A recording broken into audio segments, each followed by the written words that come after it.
अस्सलाम वालेकुम। क्या हाल, खैरियत से होंगे ना। तो आज की वीडियो में जैसे कि आपने देखा होगा टाइटल भी कि मैं बताने जा रहा हूँ कि जो सॉलिड एंगल है और प्लेन एंगल है उनके दरमियान रिलेशन क्या है। यानी कि अगर हमें प्लेन एंगल मालूम हो तो हम सॉलिड एंगल को किस तरह फाइंड कर सकते हैं, और फिर उस रिलेशन को पहले तो बताऊंगा और फिर उसको प्रूफ भी करूंगा कि किस तरह ये रिलेशन कहाँ से आया, कैसे हम जनरेट कर सकते हैं इसको। लेकिन ये है कोन के लिए, ठीक है। कोन के लिए, कोन का क्या मतलब, यानी कि स्फेयर का जो हम आर्म रेडियन मालूम करते हैं सेंटर पे किसी एरिया के पार से, सरफेस एरिया के पास से यहाँ पे, तो वो असल में एक कोन ही बनता है, यहाँ पे एक कोन ही बनता है। तो इसीलिए ये कोन के लिए होगा। और फिर कोन से आप वहाँ पे फाइंड कर सकते हो कि कितना स्टीरेडियन बन रहा है अगर एंगल दिया हो थीटा में, प्लेन एंगल। तो शुरू करेंगे इसको। तो पहले मैं ज़रा बता दूं कि वैसे रिलेशन है क्या। वो रिलेशन है कि omega is equals to 2 pi 1 minus cos of theta,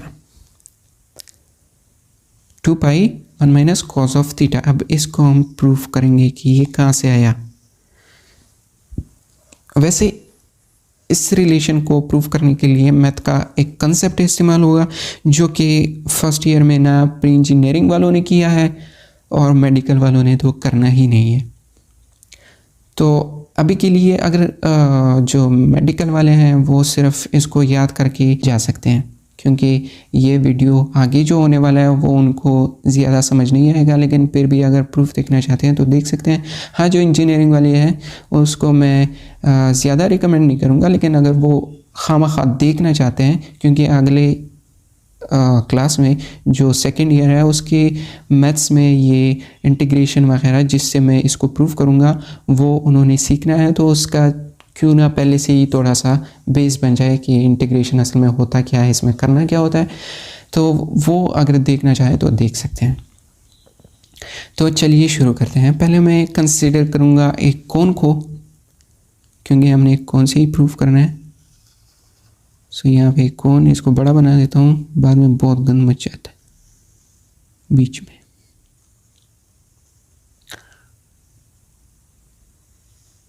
यहाँ से ये हुआ एक कोन,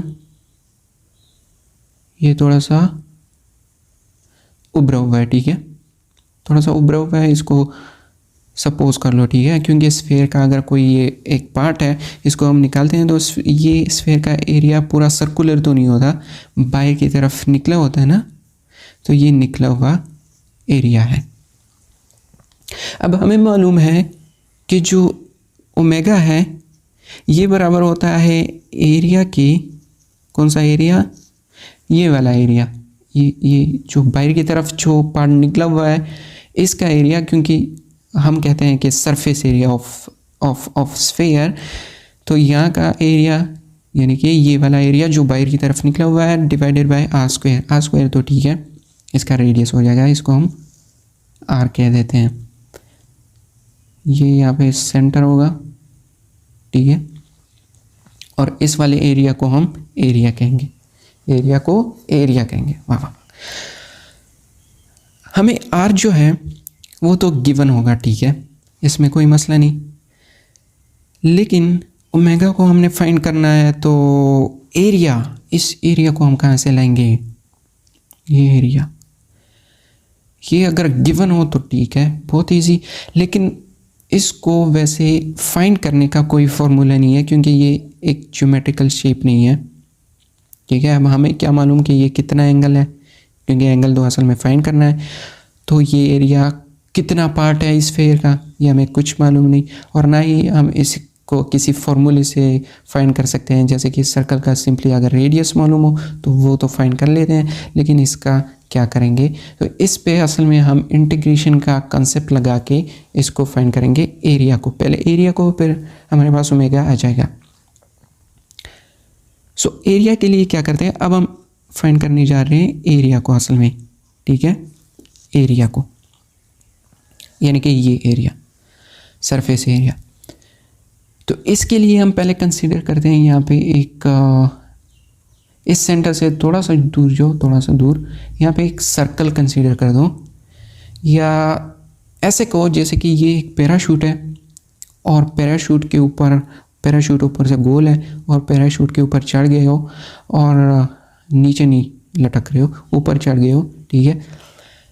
और फिर सेंटर में चले गए हो, सेंटर से थोड़े से ही फासले पे आपने एक गोल दायरा लगाया उस सेंटर के अबाउट, ठीक है, एक सर्कल लगाया और इसको फिर थोड़ा सा इंक्रीमेंट करके, यानी कि उस सर्कल के रेडियस को थोड़ा सा बढ़ा के एक दूसरा सर्कल लगाया, यानी इसको इंक्रीमेंट करके एक दूसरा सर्कल लगाया। अब ये हम क्यों कर रहे हैं, इंक्रीमेंट सर्कल को क्यों कंसीडर किया, क्या चीज़ है ये? तो ये असल में सारा इंटीग्रेशन ही है। इंटीग्रेशन क्या है थोड़ा सा मैं बता देता हूँ। वैसे ये कंप्लीट एक चैप्टर है, इसको इतना कंप्लीट कॉन्सेप्ट है, इसको इतना आसानी से नहीं सीख सकते। ये ऐसा है कि अगर आपके पास कोई मतलब इसी तरह का कोई एरिया आपने फाइंड करना हो, जैसे कि ये है, वैसे ये बहुत इजी होता है किसी रेक्टेंगल का एरिया फाइंड करना हो, किसी स्क्वायर का, किसी ट्रायंगल का, किसी सर्कल का। लेकिन जब हमारे पास मैथ्स में या जो मैथमेटिशियन थे उनके लिए जब ये प्रॉब्लम आई कि उन्होंने कुछ इस तरह का एरिया फाइंड करना होता था, तो उन्होंने क्या किया कि इसको वैसे तो हम किसी फार्मूले से फाइंड नहीं कर सकते, ये एरिया की बात कर रहा हूँ, तो उन्होंने क्या किया कि इसको पहले शुरू में इसके कई मेथड्स निकाले कि शुरू में इसको स्मॉल रेक्टेंगल्स में डिवाइड किया और इन रेक्टेंगल्स का एक एक करके सबका एरिया निकाला और फिर इनका समेशन करके हमारे पास अप्रॉक्सीमेटली इस पूरे एरिया के बराबर होता है। तो एक अप्रॉक्सीमेशन हो सकती है यानी कि। और एक दूसरा मेथड निकाला कि यहाँ पे रेक्टेंगल के बजाय ट्रेपीजियम को कंसीडर किया, ठीक है। और उसके बाद फिर कई मेथड्स हैं इसके निकाले, कई साइंटिस्ट ने, मैथमेटिशियन जो थे, फिजिशियन नहीं मैथमेटिशियन, तो उन्होंने ये कई मेथड्स निकाले और बाद में फिर इंटीग्रेशन का ये कंसेप्ट दिया गया कि इंटीग्रेशन की मदद से हम इसको अप्रोक्सीमेशन कर सकते हैं। तो उसी इंटीग्रेशन को हम करते हैं यहाँ पे, चूँकि ये एक गोल सा एरिया है तो इसीलिए ये जो हम कंसीडर कर रहे हैं वो रेक्टेंगल्स नहीं होंगे, वो सर्कल्स होंगे, ठीक है। तो हम सर्कल को यानी कि छोटे छोटे एरियाज़ को यहाँ पे कंसीडर करेंगे, यहाँ से लेके यहाँ तक, उन सब का अलग अलग एरिया निकाल के इन सबको सम करेंगे तो ये कंप्लीट एरिया हमारे पास आ सकता है अप्रॉक्सीमेटली। यहाँ से यहाँ तक कंप्लीटली एरिया को फाइंड करने के लिए हम उसकी अप्रॉक्सीमेशन कर सकते हैं। तो हमने एक सर्कल को कंसीडर किया, ठीक है।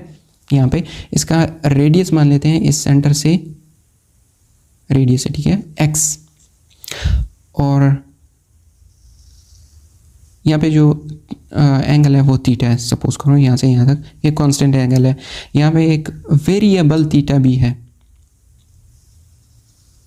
वेरिएबल थीटा मतलब फाई कह दो। यहाँ पे एक एंगल है फाई जो कि वेरी करता है सेंटर से लेके यहाँ तक, यानी कि अगर हमने इस सर्कल का रेडियस यहाँ पे x कंसीडर किया है यहाँ से लेके यहाँ तक, तो यहाँ पे ये वाला x यहाँ पे जो एंगल बनाएगा प्लेन एंगल वो सपोज करते हैं फाई है। और जो इंक्रीमेंटेशन यहाँ पे हमने की, इंक्रीमेंट ये अंदर वाला सर्कल या आउटर सर्कल, वो यहाँ पे कितना एंगल बनाएगा सेंटर के साथ, उसको हम कह देते हैं डी फाई। मेरे ख्याल से अभी से ही समझ नहीं आ रही आप लोगों को, मेरे ख्याल से, लेकिन क्या करूँ, और कोई तरीका ही नहीं है इसका समझाने का। तो चलो मैं प्रोसीड करता हूँ। क्या है कि ये वाला जो पार्ट है dx, मैंने जो कहा था कि इंक्रीमेंट कर दिया हमने, यानी कि इस सर्कल के बाद एक दूसरा सर्कल भी यहाँ पे हमने बना दिया ताकि इसके अंदर कोई सा एरिया इंक्लोज हो और उस एरिया को हम फाइंड कर सकें। तो इसको मान लो dx जो इंक्रीमेंट हमने किया था और उसका यहाँ पे एंगल जो बनेगा वो डी फाई होगा, ठीक है। यहाँ से ये जो एंगल बन रहा है ये डी फाई है। तो यहाँ तक तो हो गया ये चीज़। अब चूंकि हम इस एरिया को फाइंड करेंगे तो इस एरिया को सिंपली हम कैसे फाइंड कर सकते हैं, ये एरिया जितना इसका लेंथ है, लेंथ कितना है इसका, सरकमफेरेंस ऑफ सर्कल, ठीक है, इन दोनों सर्कल्स में से किसी भी सर्कल का सरकमफेरेंस, क्योंकि ये सर्कल बहुत ही एक दूसरे के पास है, यानी कि dx के फासले पे है, तो इस dx को हम अप्रॉक्सीमेटली 0 कहेंगे, क्योंकि इंक्रीमेंट हमने बहुत कम किया है, इंक्रीमेंट बहुत छोटा सा करना होता है, ठीक है, ताकि हमारे पास अप्रॉक्सीमेशन ज़्यादा एक्यूरेट हो।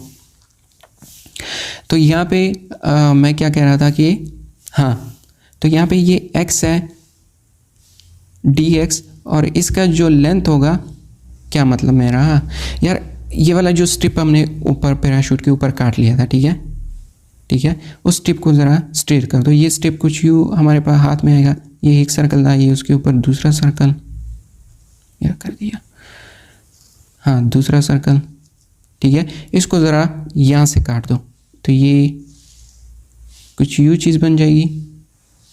इसका जो लेंथ होगा वो कितना होगा, इस सर्कल का सरकमफेरेंस सोचो ज़रा, सरकमफेरेंस, और सरकमफेरेंस क्या होता है 2πr, यानी कि 2πx इसको हम कह सकते हैं इस लेंथ को, और ये वाला विड्थ इसका क्या होगा dx, यानी कि इस स्ट्रिप का जो एरिया है जो हमने काटा, जो हमने कंसीडर किया था, वो है area is equals to 2πx dx, 2πx dx, length into width is equals to area.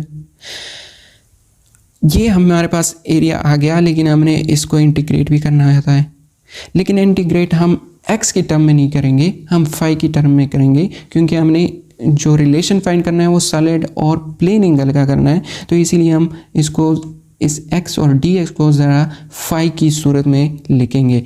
So x को हम क्या लिख सकते हैं, यहाँ से ज़रा सोचो, उसको मैं थोड़ा सा और यहाँ पे क्लियर बनाता हूँ, क्योंकि आपको समझ नहीं आ रही होगी, ठीक है, ये वो कौन है, यहाँ पे ये थीटा था, और यहाँ पे सेंटर से यहाँ तक जब हम आए थे तो x था, थोड़ा सा और आए थे तो dx था, ये वाला dx, और ये वाला एंगल फाई, और ये छोटा वाला एंगल कितना था d फाई, ये वाला फाई, ये d फाई, और ये dx, ये वाला x। x को हम क्या चीज़ लिख सकते हैं, ज़रा सोचो, क्या हम x को ऐसे लिख सकते हैं कि sine of phi is equals to, क्योंकि sine theta is equals to perpendicular by hypotenuse, so sine phi is equals to perpendicular by R. अब ये ना कहना कि यार ये भी आ रहा है वो भी आ रहा है वगैरह वगैरह, यानी कि ये यहाँ से यहाँ तक भी आ रहा है, वो वाला भी आ रहा है, तो क्यों हम दोनों को हाइपोटेन्यूज, ये तो एक जैसे। तो आपने ज़रा मेरे ख्याल से फर्स्ट ईयर की फिजिक्स में, इससे पहले भी है, नाइन्थ में था पता नहीं कहाँ पे, जो पेंडुलम का, जब हम वहाँ पे रिलेशन टाइम पीरियड का फाइंड करते हैं वगैरह का पेंडुलम की सूरत में, तो वहाँ पे हम कहते हैं कि यार ये जो पेंडुलम था वो यहाँ से बहुत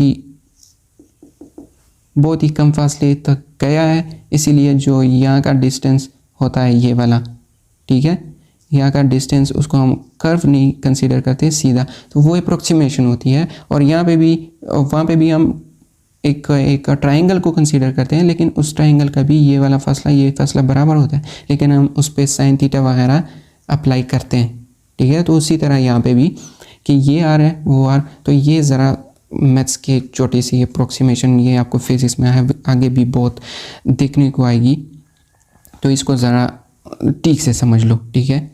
इस वीडियो के लिए ना हो, अगले जो टॉपिक्स आएंगे उनके लिए कम से कम समझ लो। तो x is equals to r sine theta, मैं प्रोसीड करता हूँ। x is equals to r sine theta, ये आ गया हमारे पास x, और dx को हम क्या लिख सकते हैं, क्या हम इसको इसी तरह लिख सकते हैं, sine phi, sine d phi लिखना था मुझे, sine d phi is equals to dx over r, या dx is equals to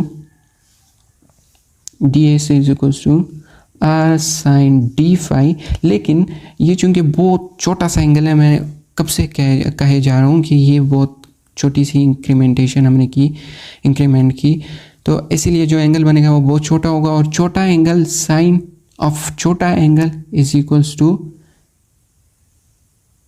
that छोटा एंगल, यानी कि साइन ऑफ छोटा एंगल इज इक्वल्स टू छोटा एंगल हम लिख सकते हैं। तो dx को हम यहाँ पे क्या लिखेंगे, dx को हम लिख सकते हैं r d फाई, ठीक है।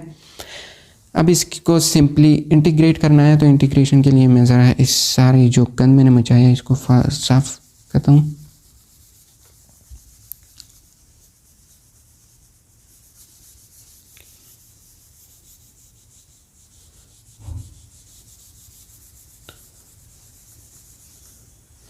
तो पहले हमारे पास था कि 2 पाई x dx, और उसको हमने क्या किया, 2 पाई r साइन फाई, और dx का क्या आ रहा था, r d फाई, ठीक है। इसी तरह ना, तो ये हो जाएगा 2 pi r square sine phi d phi. अब हम इसको इंटीग्रेट कर सकते हैं, इस छोटे वाले एरिया को इंटीग्रेट कहाँ से करेंगे, मैं फिर से वो कोण बना देता हूँ, ठीक है। ये सेंटर है 0 पॉइंट, और यहाँ पे कंप्लीट थीटा है, तो फाई को हम, ये फाई है, ठीक है, सॉरी उल्टा बना दीजिए, कोई बात नहीं, एक ही बात है। उस साइड कंसीडर करो, इस साइड कंसीडर करो, एक ही बात है। ये फाई है, फाई को हम 0 से थीटा तक इंटीग्रेट करेंगे। तो इंटीग्रेशन के लिए हम क्या करते हैं, सिंपली जो हमारे पास एरिया था उसको इंटीग्रेट करेंगे, छोटा सा एरिया 0 से लेके कंप्लीट यहाँ तक, ठीक है, यहाँ से यहाँ तक। इसको ज़रा मैं, और यहाँ पे ए, तो इंटीग्रेट करना है 0 से थीटा तक, 2 pi r square sine phi d phi, ठीक है। 0 से थीटा तक हमने फाई को, ये कंप्लीट एरिया आ जाएगा 2 पाई r स्क्वेयर। ये कांस्टेंट है, ये इंटीग्रेशन में इंटीग्रल से बाहर आ जाते हैं, इंटीग्रल साइन से। तो ये साइन फाई डी फाई, और यहाँ पे 2 पाई r स्क्वेयर, इसको अगर हम इंटीग्रेट करेंगे, ठीक है, तो साइन फाई डी फाई हमारे पास माइनस कॉस फाई आता है 0 से थीटा तक, माइनस कॉस फाई। और इसको अगर और खोल के लिखें तो ये हो जाएगा, कॉस ऑफ 0 क्या होता है, पहले तो कॉस थीटा, सो ये हो जाएगा माइनस कॉस ऑफ थीटा। पहले इसको हम अप्लाई करेंगे, थीटा को, minus cos of theta minus cos of 0 क्या होता है, 1, सो ये हो जाएगा -1, ठीक है। ये इंटीग्रेशन का अपना साइन होता है, यानी कि integration of this highest minus integration of lowest. So lowest ये आया, हाईएस्ट ये आया, और ये हमारे पास फाइनली आ जाएगा 1 माइनस कॉस ऑफ थीटा, जो अंदर का चीज़ है। फिलहाल मैं ये नहीं लिखता, ये यहाँ पे लिख लेता हूँ कि 2 pi r square 1 minus cos of theta. हाँ, अब ये हमारे पास एरिया आया कंप्लीट जो ये पार्ट था, ठीक है, उभरा हुआ, उसका एरिया आ गया। तो इसको सिंपली r स्क्वायर से डिवाइड कर दो, ये कैंसिल, ये हमारे पास ओमेगा आ जाएगा 2 pi 1 minus cos of theta, ठीक है। थोड़ा सा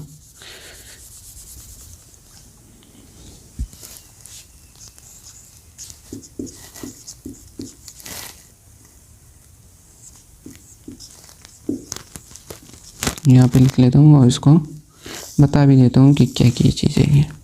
तो जो ओमेगा है ये सॉलिड एंगल है इस कंप्लीट एरिया का, यहाँ पे बनने वाला सेंटर पे 2 पाई को जानते हैं 1 माइनस कॉस। थीटा क्या है, थीटा हाफ एंगल है, हाफ लेना है इसका, कंप्लीट नहीं, थीटा कंप्लीट नहीं है, सॉलिड एंगल कंप्लीट है, इनके कंप्लीट सॉलिड एंगल यहाँ पे हम ले रहे हैं, लेकिन जो थीटा है वो सिर्फ इसका हाफ एंगल है। तो यहाँ पे इसका जो प्रूफ था वो मैंने बता दिया। इसमें ये था मुश्किल, वैसे बहुत ही मुश्किल लगा होगा आपको, तो मैं पहले ही कह रहा था कि आपको देखना नहीं चाहिए था, जिसने यानी कि बाद में या मैथ्स नहीं करना या उनका मैथ्स नहीं है अभी, या वैसे भी आपने पहले इंटीग्रेशन कहाँ सीखा है तो कहाँ से आता है। लेकिन प्रूफ होता है अक्सर हम जब खुद भी थे यानी कि फर्स्ट ईयर वगैरह में, तो हमें हर एक इक्वेशन का प्रूफ चाहिए होता है, हम टीचर के पीछे भागते थे, हमें इसका प्रूफ तो उसका, तो वैसे ही वहम दूर करने के लिए मैंने प्रूफ कर दिया। तो ये होता है ख़त्म। इसके बाद अगला टॉपिक करेंगे हम मेजरमेंट्स का अगले वीडियो में, तो तब तक के लिए अल्लाह हाफ़िज़।